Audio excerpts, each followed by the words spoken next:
Les jeux vont revenir très vite, mais là on va parler cinéma. Léa va nous parler cinéma. Tu nous parles du nouveau Clint Eastwood de 15h17 pour Paris. Exactement, 3 Américains, un Français, un Franco-Américain et un Britannique sont dans un train. Ça ressemble presque au début d'une blague, mais ça n'en est pas une du tout. C'est malheureusement une histoire vraie. Spencer Stone, Alex Karlatos et Anthony Sadler, ces noms vous disent probablement quelque chose. Ils font partie de ces hommes qui ont sauvé 554 passagers, ainsi que le personnel du Thalys, le 21 août 2015 dans un train reliant Amsterdam à Paris. C'est Clint Eastwood qui filme l'adaptation du livre écrit par les 3 héros américains, un point de vue qui ne plaît pas à tout le monde car le réalisateur-producteur nous livre une fois de plus un biopic facilement attaquable quant à son excès de patriotisme. Comme si le patriotisme était quelque chose de fondamentalement mauvais. Comme s'il fallait absolument critiquer alors qu'on parle de l'humanité dans sa forme la plus pure.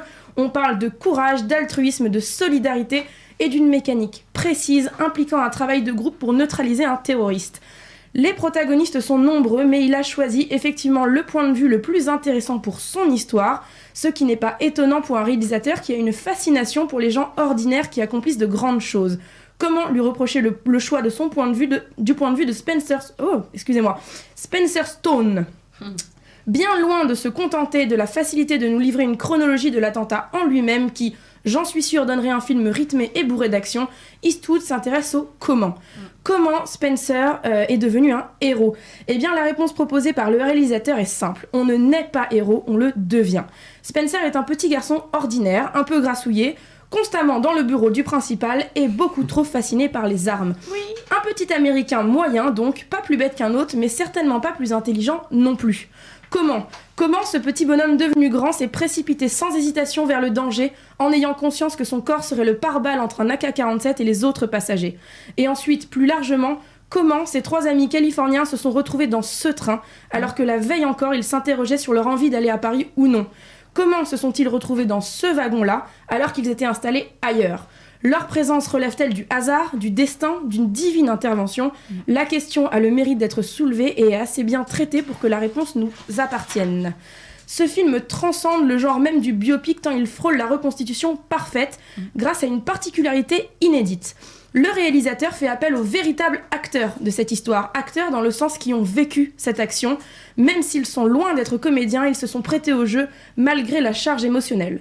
C'était certainement un beau moyen de surmonter leur traumatisme, d'aller de l'avant et surtout de nous livrer une prestation plus vraie que nature, dont émane une crédibilité supérieure à celle de n'importe quel autre film. Ainsi, 7 personnes rejouent pour nous cette scène d'une grande violence, 7 personnes qui ont vécu ce drame.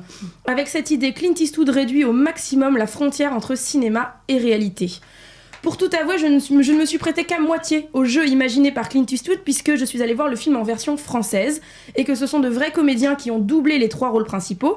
Arnaud Laurent, François Santucci et Mathias Timsit nous livrent une belle performance qui colle parfaitement au naturel des héros. Un doublage propre, bien dirigé et bien joué, qui fait honneur à l'émotion et à l'intensité dégagée par Spencer, Alec et Anthony. Le film se clôt sur la remise de la Légion d'honneur par François Hollande et sur son discours intégral. Un montage de la séquence d'archives avec des plans retournés exprès pour rendre la scène plus rythmée et émouvante est réalisé. Je note l'effort, mais je retiendrai surtout les mots de notre président français, qui sont à la fois sobres et puissants. Malgré un montage un peu brouillon et sans intérêt, ce film est une performance et délivre un message important. Ce sont des gens ordinaires qui subissent les attaques terroristes. Spencer, Alec et Anthony sont des gens ordinaires, qui font des régimes, comme moi, des selfies, comme Floriane, qui vont au cinéma, comme Gilles, et qui jouent à la console, comme Thibaut. Des vies ordinaires qui magnifient le climax de ce film. On nous affirme que nous sommes tous des potentiels héros, que nous pouvons tous faire quelque chose pour sauver des vies, pour sauver le monde même, car pour paraphraser François Hollande, c'est l'humanité qui était dans ce wagon ce jour-là. Et grâce à ce récit, on ne pourra pas dire qu'on ne savait pas. Il ne tient plus qu'à nous de prendre le train en marche. Bien. Oh